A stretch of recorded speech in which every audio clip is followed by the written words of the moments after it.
अन्नदायै नमः। ॐ श्री वसुदायै नमः।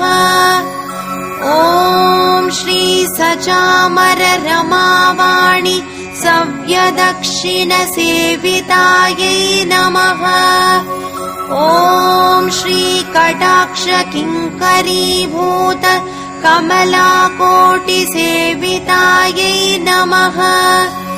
ॐ श्री शिवशक्त्यैकरूपिण्यै नमः। ॐ श्री ललिताम्बिकायै नमः। ॐ श्री मात्रे नमः। ॐ श्री अन्नदायै नमः। ॐ श्री वसुदायै नमः। ॐ